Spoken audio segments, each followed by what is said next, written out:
A very good evening to all of you दोस्तों, स्वागत करते हैं आप सभी का एजुकेशन केयर 6 में। इस वीडियो के माध्यम से एक नई वैकेंसी का अपडेट देने जा रहे हैं जो कि भारत सरकार की तरफ से अपडेट की गई है। जी हाँ दोस्तों, आपको दरोगा की ये बहाली है स्टेनो में और हेड कांस्टेबल की रिक्रूटमेंट है। यहाँ पे 12वीं पास छात्र सभी देखें इस वीडियो को और आवेदन भी जरूर कीजिएगा। यहाँ पे आप सभी को बता दें कि ये टोटल वैकेंसी का अपडेट, यहाँ पे क्या योग्यता होगा, उम्र सीमा क्या होगी, चयन की प्रक्रिया क्या होगी और परीक्षा का पैटर्न क्या होगा, इस वीडियो के माध्यम से बताने जा रहे हैं। तो सरकारी विभागों में, आपको सरकारी कार्यालयों में अगर जॉब करना है तो ये वीडियो आपके लिए इंपॉर्टेंट है। और देखिए सबसे इंपॉर्टेंट चीज क्या है यहाँ पे कि भाई यहाँ पे फिजिकल में रनिंग नहीं है, तो दरोगा बन सकते हैं आप लोग बिना रनिंग किए हुए और सिपाही बन सकते हैं यहाँ पे। चलिए जानते हैं यहाँ पे क्या पीईटी का क्राइटेरिया होना चाहिए और क्या पीएसटी का क्राइटेरिया यहाँ पे रखा गया है, इन सब के बारे में सारा डिटेल इस वीडियो के माध्यम से। तो वीडियो को अंत तक देखिएगा। और सैलरी तो बहुत ही बढ़िया है यहाँ पर, जी हाँ सैलरी बहुत ही दमदार है। चलिए आपको बताएंगे वीडियो के माध्यम से सारा डिटेल इस वीडियो में। एक छोटी सी अपडेट और देना चाहेंगे यहाँ से आप लोगों को, अगर आप हमारे टेलीग्राम पे ज्वाइन नहीं किए हैं तो आप अभी ज्वाइन कीजिए। एक ग्रुप है हमारा टेलीग्राम पे जहाँ पे आप सभी छात्रों को बिल्कुल फ्री में मॉक टेस्ट दिए जा रहे हैं। जो भी छात्र यहाँ पर बिहार एसएससी सीजीएल की तैयारी कर रहे हैं, साथ ही साथ जो भी छात्र यहाँ बिहार एसआई की तैयारी कर रहे हैं, तो उसी के पैटर्न पर ये मॉक टेस्ट दिया जा रहा है। यहाँ पे जीके जीएस का बिल्कुल फ्री में ये टेस्ट चल रहा है। आप लोगों को यहाँ पे आप ज्वाइन कर सकते हैं। सुबह 10 बजे करंट अफेयर का सिनेरियो भी चल रहा है। 7 बजे सुबह आप लोगों को 1.5 साल का करंट अफेयर खत्म कराया जा चुका है, उनका भी आप लोग नोट्स यहाँ से पा सकते हैं। साथ ही साथ आप लोगों को 6 PM जो है अभी हाल ही में लूसेंट स्पेशल का सीरीज भी खत्म हुआ है, तो यहाँ पे अब घटना चक्र शुरू होने वाला है आप लोगों को। तो जल्दी ज्वाइन कीजिएगा इस आप टेलीग्राम की सिनेरियो में और आपको सारा डिटेल यहाँ से मिलता रहेगा अप टू डेट होकर। जो भी छात्र यहाँ पर हमारे पेड कोर्स को ज्वाइन करना चाहते हैं उनके लिए एक छोटा सा अपडेट और है कि नीचे डिस्क्रिप्शन में आपको एप्लीकेशन का लिंक दिया गया है।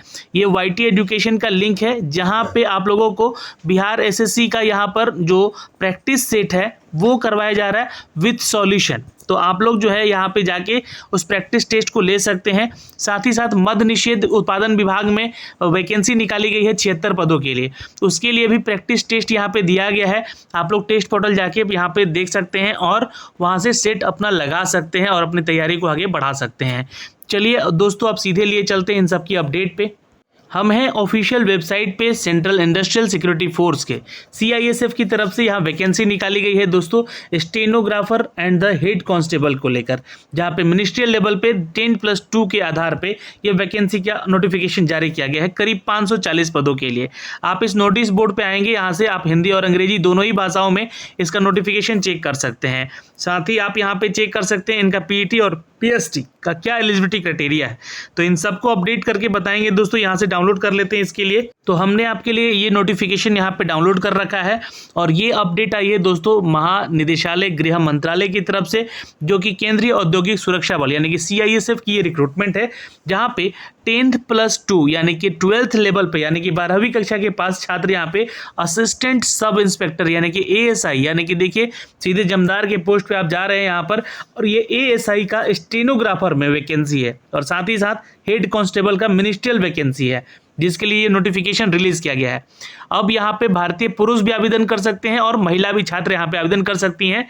लेवल 5 का यहाँ पे पे मैट्रिक्स है, यानी कि 29,200 से आपकी सैलरी बेसिक होगी, प्लस अलाउंस यहाँ पे आपको अलग मिलेगा, यानी मान के चलिएगा कि 45,000 के आसपास आपकी सैलरी होगी। ये किसके लिए दोस्तों? तो ये दोस्तों जो होगी यहाँ पे आपके ASI वैकेंसी के लिए। और केंद्र सरकार के ही कर्मचारी को समय समय पर सामान्य जो भत्ता मिलता है उसका भी उपयोग आप लोग कर पाएंगे, यानी कि जो भी यहाँ पे छात्र आशुलिपिक सब ASI के पोस्ट पे यहाँ पे पोस्टेड होंगे। लेवल 4 के तहत यहाँ पे मैट्रिक्स के लिए 25,500 रुपये जो कि हेड कांस्टेबल को दिया जाएगा। ये केंद्र सरकार के कर्मचारियों को समय समय पर जो कि साथ में दे भत्ता भी जोड़ा जाता है, यानी कि ये बेसिक सैलरी है प्लस में आपका अलाउंस वगैरह जुड़ेगा। तो मान के चलिएगा कि 40,000 के आसपास जो है इनकी भी सैलरी अपडेट होकर आएगी। तो ये हो गया दोस्तों कांस्टेबल को लेकर। यहाँ पे दोस्तों आपको बता दें कि 2 तरह की ये टोटल वैकेंसी निकाली गई है, जिसके लिए 26 सितंबर से यानी कि आज से आप यह छात्र आवेदन कर सकते हैं फॉर्म को। लास्ट डेट फॉर्म को भरने का है 25 अक्टूबर। तो डेट मेंशन कर लीजिएगा, डेट याद रखिएगा यहाँ से, ठीक है। आवेदन प्रक्रिया जो है ऑनलाइन होगी, बिल्कुल यहाँ पे आप इसके लिए आवेदन कर सकते हैं। भर्ती की प्रक्रिया में आप जो है पीएसटी यानी कि शारीरिक मानक परीक्षण जो है इसके दस्तावेजीकरण और ओएमआर कंप्यूटर आधारित परीक्षा जो कि सीबीटी मोड पे होगा, यहाँ पे इसके तहत लिखित परीक्षा होगी। उसके अलावा यहाँ पे कौशल परीक्षा भी होगी आपकी एक, जहाँ पे आपकी ये जांच की जाएगी। और दोस्तों यहाँ पे डिक्टेशन और ट्रांसक्रिप्शन की मदद से आपका यह टेस्ट लिया जाएगा जो कि आशुलिपि का टेस्ट होता है। और प्रधान आरक्षक जो कि यहाँ पे टाइपिंग टेस्ट भी यहाँ पे इसके लिए जारी किया जाएगा। और फाइनली यहाँ पे चिकित्सीय परीक्षण होगा और आपका चयन हो जाएगा। यानी कि यहाँ पे आपको पीएसटी सिर्फ आप क्लियर करते हैं, यानी कि जो इसकी एलिजिबिलिटी हाइट को लेकर मेजरमेंट को लेकर जो क्लियर करते हैं तो आप यहाँ पे क्लियर हो गए, यानी कि दौड़ने की जरूरत नहीं है यहाँ पे। ठीक है, तो आगे चलते हैं ये कौन कौन से स्किल है और पीईटी डिटेल जानते हैं। यहाँ पे एज लिमिट क्राइटेरिया और एलिजिबिलिटी तो हम लोग जान ही गए हैं, यहाँ पे क्या है आगे चलते हैं। ये देखिएगा शारीरिक मानक जो आपका पीएसटी है और उसका दस्तावेजीकरण, लिखित परीक्षा, कौशल परीक्षा, चिकित्सा परीक्षण निर्धारित होकर आयोजित किया जाएगी ये परीक्षा जो है। ठीक है, ये दोस्तों ओएमआर भी हो सकती है या फिर कंप्यूटर पे आधारित भी हो सकती है। सीबीटी मोड पे होगी, अंग्रेजी और हिंदी भाषाओं में यह परीक्षा आपकी ली जाएगी। पीएसटी और दस्तावेजीकरण और ओएमआर जो आपका कंप्यूटर आधारित परीक्षा होगा यानी कि सीबीटी टेस्ट होगा, ये कंप्यूटर पर टेस्ट होगा, ये ध्यान रखिएगा। इसके तहत लिखित परीक्षा के पूर्ण होने के पश्चात लिखित परीक्षा में अभ्यर्थी के प्रदर्शन के आधार पे, यानी कि जो आपका रिजल्ट से मेरिट बनेगा है ना, जो आपका एग्जाम देंगे उसके आधार पे कट ऑफ क्लियर करते हैं तो अखिल भारतीय श्रेणीवार मेरिट सूची जारी की जाएगी। तो अब आपको यहाँ पे पीएचडी के लिए जांच के लिए भेजा जाएगा। कौशल परीक्षण के लिए बुलाए जाने वाले अभ्यर्थियों की संख्या यहाँ पे लिखित परीक्षा में मेरिट पर निर्भर करती है और जिसके लिए अनारक्षित ईडब्ल्यूएस यानी कि जनरल ईडब्ल्यूएस और भूतपूर्व सैनिक के लिए हर संख्या जो अंक है वो 35% होंगे यहाँ पे, यानी कि 35% लाए तो आप क्वालिफाई हो जाएंगे। बट ये ध्यान रखिएगा ये सिर्फ क्वालिफाई की बातें की जाती हैं यहाँ पे, है ना। आपको कट ऑफ क्लियर करना पड़ता है, हाईएस्ट कट ऑफ जो छात्र लाते हैं, क्योंकि बहुत सारे छात्र इसका फॉर्म भरते हैं तो हाईएस्ट कट ऑफ की बात होती है यहाँ पे। अनुसूचित जाति जनजाति के छात्र हैं वो 33% ला के यहाँ पे क्वालिफाई कर सकते हैं। और कौशल परीक्षक अर्थात यहाँ पे जो कि आशुलिपिक जो एएसआई की वैकेंसी है उनके लिए डिक्टेशन और ट्रांसक्रिप्शन जो होगा यहाँ पे उनके लिए टाइपिंग परीक्षा ली जाती है। इसके लिए लिखित परीक्षा में दोस्तों आपको बता दें कि प्राप्त अभ्यर्थी को बुलाया जाता है, उनका जाना आवश्यक नहीं होगा, यहाँ ध्यान रखिएगा।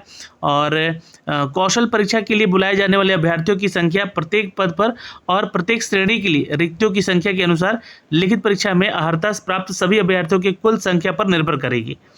यानी कि कितना यहाँ पे छात्र पीईटी में शामिल हो रहे हैं, पीटी में, है ना, उसी के आधार पे इनका जो है चयन किया जाएगा पीईटी के लिए। ठीक है, ध्यान रखिए कट ऑफ अंक निर्धारित किए जाएंगे यहाँ पे जो कि सबसे ज़्यादा होंगे, क्योंकि यहाँ पे क्वालिफाइंग मार्क्स दिए गए हैं, आपको कट ऑफ मार्क्स को पार करना होगा तब आप यहाँ पे क्वालिफाई करेंगे। यहाँ पे केवल वे अभ्यर्थी जो कि अखिल भारतीय आधार पर प्रत्येक श्रेणी में उपलब्ध रिक्ति के अनुसार मेरिट सूची में स्थान प्राप्त करते हैं उन्हें विस्तृत चिकित्सा के लिए भेजा जाता है, यानी कि आपका फिर मेडिकल जांच होता है। मूल प्रतियों की जांच होगी, यानी कि प्रमाण पत्रों की जांच होगी, आपके डॉक्यूमेंट्स की जांच होगी। और फिर उसके बाद दोस्तों यहाँ पे एएसआई स्टेनो और प्रधान आरक्षक यानी कि हेड कांस्टेबल की रिक्तियों की अखिल भारतीय स्तर पर भरा जाएगा, ये बहाली की प्रक्रिया। तो ये प्रोसेस है यहाँ पे जो कि बताया गया है।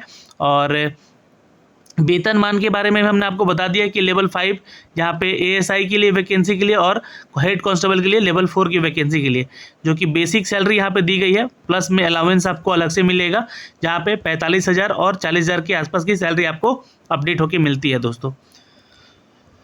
अब जो रिक्तियों की संख्या है यहाँ पे देख सकते हैं आप लोग टोटल, है ना, कैटेगरी वाइज यहाँ पे सब कुछ दिया गया है कि किस कैटेगरी में कितना सीट है एएसआई के लिए और यहाँ हेड कांस्टेबल के लिए।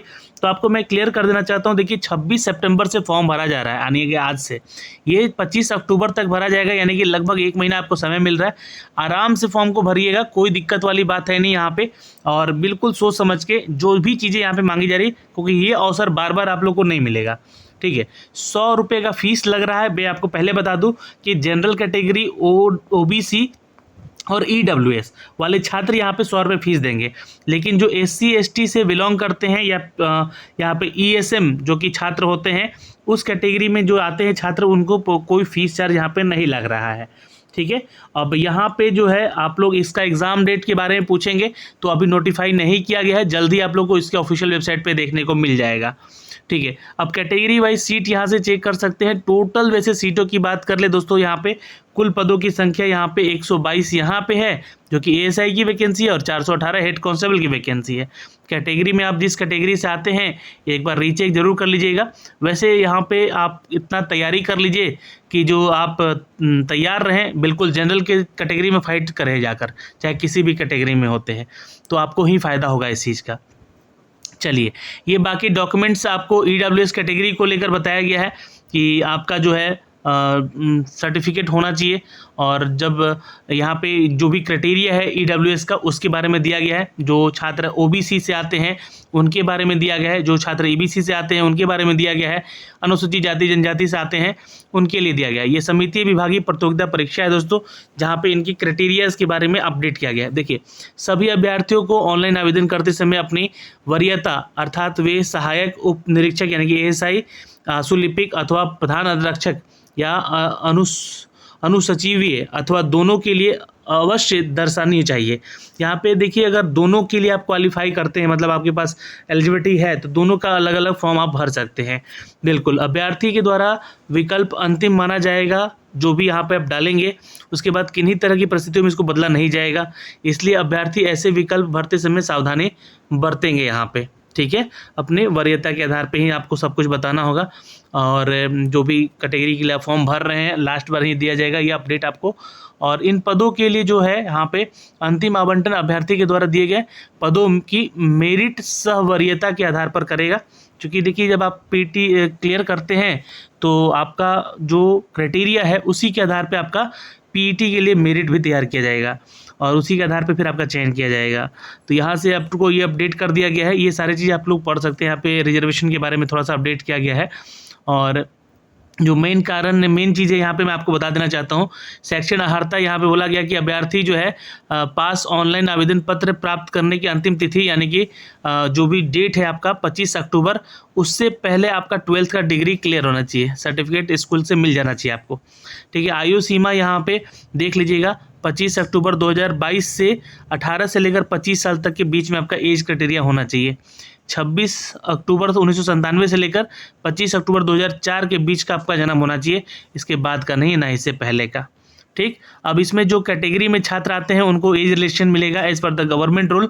यहाँ पे 5 साल का SC/ST के लिए, 3 साल OBC के लिए, और केंद्र सरकार में अगर 3 वर्ष आप काम किए हैं तो, और अनुसूचित जाति में आते हैं तो आपको 45 साल तक आवेदन करने का मौका मिलेगा। सामान्य वर्ग में है और कहीं सरकारी जॉब में है तो आपको 40 साल तक का उम्र यहाँ पे दिया गया है कि आवेदन आप कर सकते हैं। 1984 के दंगों से प्रभावित हैं या गुजरात दंगों से प्रभावित हैं तो भी आपको 5 साल का रिलैक्सेशन मिलेगा यहाँ पे, आपके परिवार में कोई भी ऐसे हैं तो।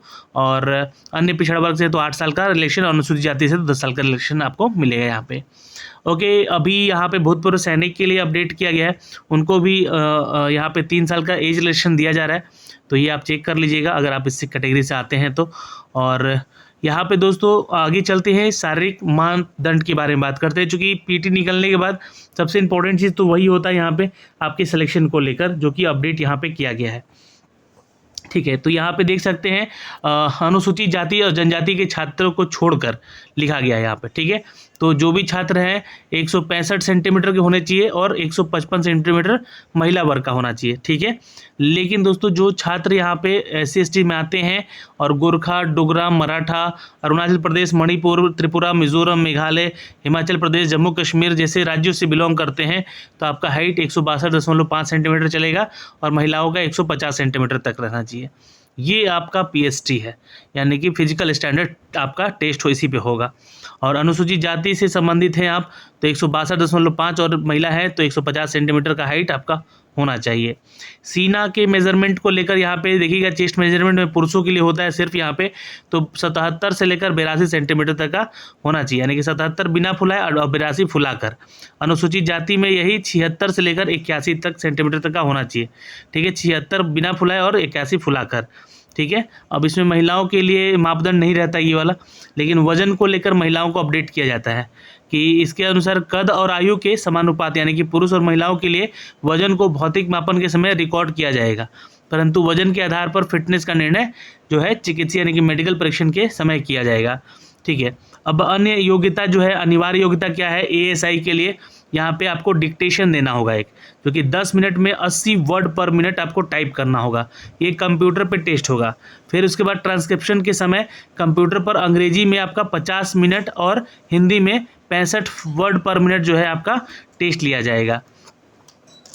ठीक है, अब यहाँ पे अन्य अनिवार्य योग्यता है आपको हेड कांस्टेबल के लिए, तो वो भी देख लीजिएगा।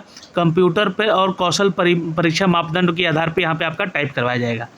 35 वर्ड पर मिनट आपका न्यूनतम गति होगा अंग्रेजी टाइपिंग, अथवा कंप्यूटर पे 30 वर्ड पर मिनट जो होगा ये हिंदी टाइपिंग का होगा, यानी कि इंग्लिश में 35 और हिंदी में 30 वर्ड पर मिनट कंप्यूटर पे आप हेड कांस्टेबल वाले भी छात्र यहाँ पे टाइपिंग करेंगे। एक दोस्तों यहाँ पे चेक किया जाएगा कि 5 की डिप्रेशन है ना, KEY की है ये, की डिप्रेशन के औसत के साथ अंग्रेजी में करीब 10,500 की DPH है ना, की डिप्रेशन प्रति आवर चेक किया जाएगा, और हिंदी में 9,000 जो कि की DPH यानी कि की डिप्रेशन प्रति आवर जो है यह अनुरूप 35 वर्ड पर मिनट चेक किया जाएगा। ठीक है, तो ये ध्यान रखिएगा आपका, और ये आपका कंप्यूटर पे ही टेस्ट होगा, और यहाँ पे इसमें स्टेनो पे भी टेस्ट होगा, ये ध्यान रखिएगा। यहाँ ट्रांसक्रिप्शन का समय जो हैगा आपका चेक होगा, ये कंप्यूटर पर अंग्रेजी में होगा, और ये डिक्टेशन जो होगा आपका स्टेनो पे होगा, क्योंकि ये स्टेनो का ही वैकेंसी है असिस्टेंट सब इंस्पेक्टर का। और यहाँ पे दोस्तों हेड कांस्टेबल का ये है वैकेंसी, ये मिनिस्ट्रियल लेवल का वैकेंसी है। तो ये आप जान गए इसके जो कि टाइपिंग टेस्ट को लेकर अपडेट किया गया है। ओके, इसके बाद दोस्तों आपका मेडिकल टेस्ट होगा, आप उसमें पास होने चाहिए, कोई भी गंभीर बीमारी आपको नहीं होनी चाहिए। टैटू वगैरह का यहाँ पे कुछ रेशियो दिया गया है, जो कि टैटू की जो अनुमेयता है इसमें स्थापित किया गया है कि निम्नलिखित मापदंड होने चाहिए, है ना। किसी धर्मनिरपेक्ष देश के होने के नाते हमारे देशवासियों को धार्मिक भावनाओं के सम्मान में किया जाना है, और इस प्रकार धार्मिक चिन्ह अथवा आकृतियाँ अथवा नाम को दर्शाने वाले टैटू जिनका पालन भारतीय सेना में किया जाता है। तो कुछ ऐसे टैटू हैं जो कि अलाउ किए जाते हैं, जिनका साइज जो है 1/4 होना चाहिए उस बॉडी पार्ट के अधीन में। तो ये तब तक आप लोग उतने तक का जो है टैटू लगवा सकते हैं, लेकिन नहीं लगवाएं तो बेटर होगा, है ना। और यहाँ पे जो आपका मेडिकल टेस्ट के अलावा नेत्र का जो दृष्टि टेस्ट होगा यहाँ पे, इसमें भी आपका 6/6 और 6/9 ये आपका बेहतर आँख का चेकअप होगा, जहाँ पे दृश्य तीक्ष्णता होगा, और बिना सुधार के जो आपका दृष्टि होना चाहिए ये बेहतर आँख 6/6 और ख़राब आँख होता है 6/9 का। तो ये 6 से लेकर 9 तक के बाउंडेशन में आपका चेक किया जाता है। अपवर्तन यहाँ पे चश्मे के साथ किसी भी प्रकार का दृश्य जो है सुधार अनुमानित नहीं माना जाएगा। कलर विजन होगा तो आप छट सकते हैं, यहाँ पे ध्यान रखिएगा। तो ये आपका प्रोसेस है दोस्तों यहाँ पे सिलेक्शन का, जो कि क्राइटेरिया हमने बताया। अब जो भी छात्र यहाँ पे इन सभी डॉक्यूमेंट्स को तैयार रखे हैं वो आवेदन कर लीजिएगा। आवेदन करने का जो प्रक्रिया है पैरा नंबर 8 में दिया गया है। नहीं अगर कर पा रहे हैं तो कमेंट सेक्शन में कमेंट कीजिएगा, आपके लिए फॉर्म भी भर के ज़रूर बताया जाएगा। ठीक है, तो ये सारा डिटेल यहाँ से दिया गया है, आप लोग इसको चेक कीजिएगा क्या क्या चीज़ें यहाँ पे मांगी गई है। और परीक्षा का शुल्क यहाँ पे 100 रुपये है, ये ध्यान रखेंगे। और प्रवेश परीक्षा पत्र जो होगा आपका एडमिट कार्ड जब होगा, जब एग्ज़ाम डेट जारी की जाएगा उसके ठीक 10 दिन पहले आपका एडमिट कार्ड भी जारी कर दिया जाएगा। और ये भर्ती की प्रक्रिया है, हमने आपको सारा डिटेल यहाँ पे बताया है। फॉर्म भरते समय अपना फ़ोटो, सिग्नेचर, अपना थंब इम्प्रेशन और ये सारी चीज़ें आपको अपलोड करनी होंगी। तो इन सब का जो है स्कैन करके आप सारी चीज़ें रख लीजिएगा। तो ये सारा डिटेल है दोस्तों यहाँ से दिए गए हैं। फिर भी अगर आपके कोई डाउट है तो आप कमेंट सेक्शन में कमेंट कीजिएगा। और इसका सिलेबस और इसका एग्ज़ाम पैटर्न यहाँ से आप लोग चेक कर सकते हैं पैरा नंबर 11 में आके। तो यहाँ से देखिएगा, यहाँ पे आप चेक कर सकते हैं, ये विषय है, ये प्रश्नों की संख्या है, अधिकतम मार्क्स हैं, और ये 120 मिनट का टोटल समय है, जहाँ पे रीजनिंग का, जीके का, गणित का और इंग्लिश और हिंदी दोनों ऑब्लिक में होंगे, जहाँ पे 25-25 क्वेश्चन होंगे। यहाँ पे दोस्तों 100 नंबर का टोटल मार्क्स होगा, और हर एक सेक्शन में 25-25 क्वेश्चन को आपको क्लियर करना होगा। तब आप इस पीटी की परीक्षा को पास करते हैं और आप पीएचडी के लिए क्वालिफाई करते हैं। पीएचडी के लिए सारा डिटेल हमने बता दिया है, एग्ज़ाम पैटर्न क्या होना चाहिए, उसमें आपको पास करना होगा। और फिर उसके बाद आपका लिखित परीक्षा का और कौशल परीक्षण के आधार पे और आपका टाइपिंग टेस्ट के आधार पे जो कुल अंकों का एक मेगा सूची बनाया जाएगा, और फिर आपका यहाँ पे चयन किया जाएगा दोस्तों। जहाँ पे आप टाई होते हैं, जब आपका स्कोर टाई होता है, तो वहाँ पे जिसका एज सबसे ज़्यादा होता है उनको प्रायोरिटी दिया जाता है, यहाँ भी दिया जाएगा। बड़ी उम्र वालों को यहाँ पे वरीयता दी जाएगी, यहाँ पे लिखा भी गया है। और यही सारे यहाँ पे क्राइटेरियाज़ हैं जहाँ पे आपको पार करके अपना सिलेक्शन लेना होगा दोस्तों। ये यहाँ पे कांस्टेबल को लेकर सारा डिटेल दिया गया है, और यहाँ पे सेम यहाँ पे एग्ज़ाम पैटर्न दोनों का एक ही है, एसआई और कांस्टेबल का बस यहाँ पे ध्यान रखिएगा, जो कि क्वेश्चन का लेवल थोड़ा सा अलग होगा एएसआई के लिए। तो दोस्तों इस वीडियो के माध्यम से हमने आपको सारा डिटेल बता दिया है, कौन कौन से डॉक्यूमेंट्स लगेगा ये आपको यहाँ पे देखने को मिलेगा इस पेज पे, जो कि भाग नंबर 1 है। 1 टाइम रजिस्ट्रेशन करते समय यहाँ पे आपको कौन कौन से डॉक्यूमेंट्स लगेंगे उस समय फॉर्म भरते समय, तो इसको आप लोग एक बार जरूर रीड आउट कर लीजिएगा, फिर उसके बाद ही फॉर्म भरिएगा। तो अभी के लिए इस वीडियो में इतना ही, मिलते हैं आपसे अगली वीडियो में। जय हिंद।